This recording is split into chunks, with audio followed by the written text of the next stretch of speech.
Welcome friends, প্রত্যেকের স্বাগত আমাদের ইউটিউব চ্যানেলে। যে সমস্ত ভিউয়ার্সরা প্রথমবার চ্যানেলটি দেখছেন তারা অবশ্যই চ্যানেলটিকে সাবস্ক্রাইব করে দেবেন এবং চ্যানেলের পাশে থেকে বেল আইকনটি প্রেস করবেন যাতে এই ধরনের খবরাখবর সবচেয়ে আগে সবচেয়ে দ্রুত আপনাদের কাছে পৌঁছে যায়। আপার প্রাইমারির মামলার পরে কার্যত প্রাথমিকের যে সমস্ত মামলাকারীরা ছিল তারা একটা ভীত সন্ত্রস্ত ছিল যে আপার প্রাইমারির মতন যখন মূল মামলাকারীরা যারা ছিলেন তারা সুপ্রিম কোর্টে না গিয়ে তাদের শাখা প্রশাখা মামলাকারীরা সুপ্রিম কোর্টে গেছিলেন এবং কার্যত সেখান থেকে সেই মামলা ডিসমিস করে দেওয়া হয়, কিন্তু তারপরে আর আপার প্রাইমারি কোনো মামলায় সুপ্রিম কোর্টে টেকে না। তো সেই জায়গা থেকে প্রাথমিকের 32,000 চাকরিবাতির মামলা পরে ডিভিশন বেঞ্চ যখন খারিজ করে দিল পিটিশনারদের দাবি, তখন সুপ্রিম কোর্টে এই মামলা যাওয়ার জন্য অনেক পক্ষই তারা কিন্তু ধৈর্য দেখিয়েছেন। যারা বঞ্চিত প্রাথমিকের 2016 সালে 42,949 পার্টিসিপেন্ট তারা কিন্তু ধৈর্য দেখিয়েছেন এবং কার্যত মূল যে মামলাকারী তাদের যাওয়া পর্যন্ত অপেক্ষা করেছেন। এবং সেই জায়গা থেকে আজকে যে সব থেকে বড় আপডেট, মামলা কিন্তু অ্যাকসেপ্ট করে নিল সুপ্রিম কোর্ট, অর্থাৎ মামলা গৃহীত হয়ে গেল সুপ্রিম কোর্টে। এবং এর পরে যেটা শুরু হবে, যেটা আমরা বারবারই বলছিলাম, যারা ডিভিশন বেঞ্চে, ধরুন সিঙ্গেল বেঞ্চে মূল মামলাকারীরা যারা, তাদের কিন্তু ডিভিশন বেঞ্চে বলার স্কোপ ছিল না, কারণ যারা হেরেছে তারা ডিভিশন বেঞ্চে এসে তারা এন্টার 90% সাবমিশন তাদের ছিল, 10% হয়তো তাদের বলার একটা পক্ষ ছিল, সেটা 1-2-3 দিন হিয়ারিংয়ের সেটা শেষ হয়ে গেছে। কিন্তু যারা হেরেছিল তারা ডিভিশন বেঞ্চে পুরো আর্গুমেন্ট করেছে এবং পুরো প্রেক্ষাপট বদলে দিয়েছিল।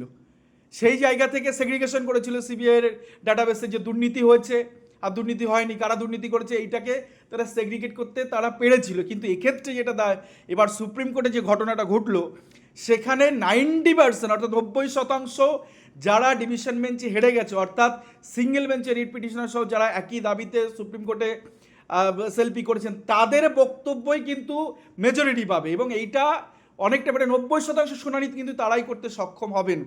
তাদের বক্তব্যই সুপ্রিম কোর্ট কিন্তু প্রথম দিকে শুনবে এবং অনেকটা সময় ধরে শুনবে, কারণ তারা ডিভিশন বেঞ্চ হেরে গেছে। তো সেই জায়গা থেকে ছত্রে ছত্রে দুর্নীতি বেনিয়ম যদি সুপ্রিম কোর্টে প্রতিষ্ঠা করতে পারেন পিটিশনারদের আইনজীবী সহ যারা রিট পিটিশনার ছিলেন এবং তার আনুষঙ্গিক যারা একই ফুটিংয়ে ছিলেন, তারা যদি একাধিক আইনজীবী এখানে দেন এবং একাধিক এসএলপি দায়েরের মাধ্যমে তারা যদি এক্ষেত্রে এই মামলায় যুক্ত হয়ে যান, একসাথে ট্যাগ হয়ে মামলার শুনানি আগস্টের 3য় সপ্তাহে শুরু হবে।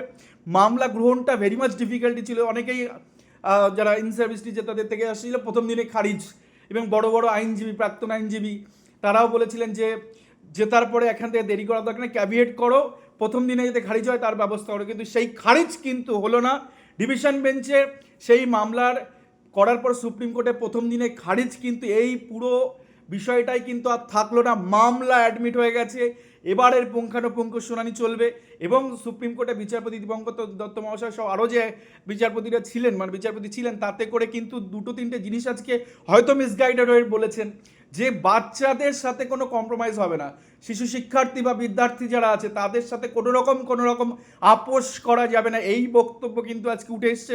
সেক্ষেত্রে টেট ওরিয়েন্টেড কিছু কথা, যেহেতু টেটটা সুপ্রিম কোর্টের একটা বড় ইস্যু হয়ে দাঁড়াচ্ছে, সেখানে নন টেট তিনি ভেবেছিলেন হয়তো এই সমস্ত পিটিশনাররা যা বা মামলাকারীরা এরা হয়তো বা যারা ইন সার্ভিস টিচার তারা হয়তো বা টেট পাস করেনি, কিন্তু পরবর্তী ক্ষেত্রে বিভিন্ন একাধিক আইনজীবী কাউন্সিলের তরফ থেকে সেটা বোঝানো হয় যে না, এরা প্রত্যেকেই টেট কোয়ালিফাইড, এবং সেক্ষেত্রে পর্ষদের আইনজীবী তিনিও কিন্তু বলেন যে এরা প্রত্যেকে টেট কোয়ালিফাইড, ইভেন পিটিশনার এবং যারা রেসপন্ডেন্ট আছে প্রত্যেকে টেট কোয়ালিফাইড। তো টেট নিয়ে একটা ইস্যু নয়, ইস্যুটা হচ্ছে যেটা বিকাশ রঞ্জন ভট্টাচার্যবাবু তিনি আজকে পরিষ্কার তার প্রথম সাবমিশনে যে অংশটুকু শোনা গেছে পরিষ্কার করে, যে টাকার বিনিময়ে চাকরি হয়েছে, কোনো অংশ যদি এই ক্ষেত্রে যুক্ত হয়ে থাকে তাহলেই বা কম কিসের, এই ধরনের সাবমিশন বিকাশ রঞ্জন ভট্টাচার্য বাবুর তরফ থেকে আজকে শোনা গেছে এবং কারাপশন, দুর্নীতি, এই সমস্ত বিষয়গুলো উঠে এসছে।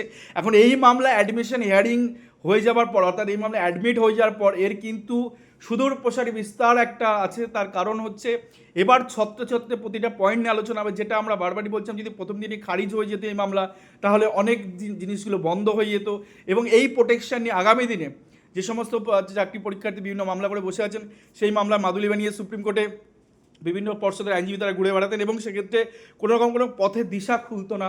কিন্তু এই মামলা যে ওপেন হয়ে গেল, অর্থাৎ অ্যাডমিশন হয়ে গেল সুপ্রিম কোর্টে, এটা কিন্তু মারাত্মক একটা প্রভাব পড়তে চলেছে। এবং এক্ষেত্রে পরিষ্কার এই মামলার অর্ডার যা হবে, রাজ্য সরকার, নতুন যে রাজ্য সরকার এসেছে, তারা কিন্তু কমপ্লাই করতে দুটো দিনও টাইম নেবে না।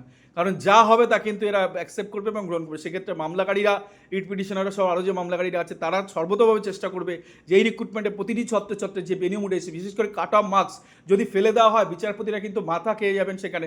এবারে এ কী করে সম্ভব, যেখানে একজন 10 পেয়ে একজন সাধারণ প্রার্থী সে চাকরি পেয়ে যাচ্ছেন, অথচ 19-20 পাওয়া প্রার্থীরা তারা কিন্তু চাকরি পাচ্ছেন না। কাট অফ থেকে শুরু করে রাতে লিস্ট আজ পর্যন্ত মেধা তালিকা প্রকাশ হয়নি, একটা গোজামিল দেওয়া ব্রেকআপ লিস্ট তারা প্রকাশ করে দিয়েছেন।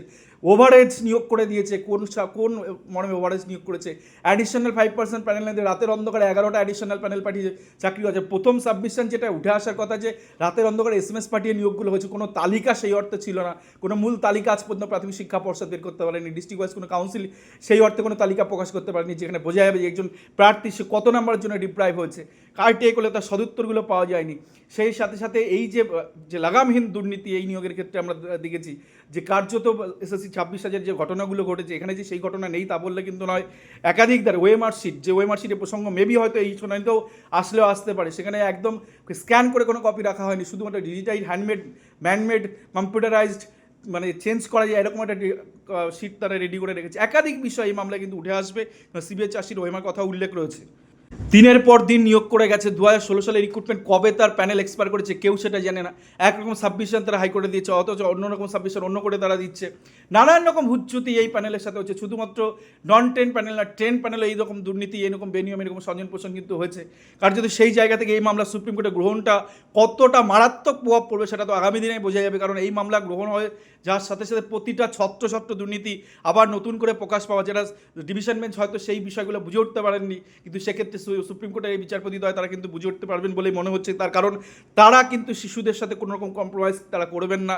তো সেই জায়গা থেকে এই মামলা আগামী দিনে যে ধরনের শুনানি হতে পারে তার একটা নির্যাস কিন্তু আমরা মোটামুটি বুঝতে পারছি।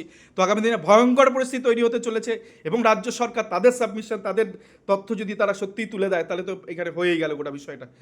নতুন তথ্য অবশ্যই অ্যাডমিট করতে পারে, সেক্ষেত্রে যদি রিলেভেন্ট হয়, তাহলে রাজ্য সরকার যদি তাদের সাবমিশন সত্যিই রাখে, তাহলে কিন্তু এটা বিরাট বড় একটা কিছু হতে চলেছে। এবং বুঝতেই পারছেন 32,000 চাকরি বাতিলের ব্যাপার কতটা প্রভাব পড়তে পারে গোটা পশ্চিমবঙ্গে। তো যাই হোক, এই ছিল ব্যাপার। সুপ্রিম কোর্ট মামলা গ্রহণ করলো, দেখা যাক পরবর্তী শুনানি 3 সপ্তাহে আগস্টে কী হয়। ধন্যবাদ।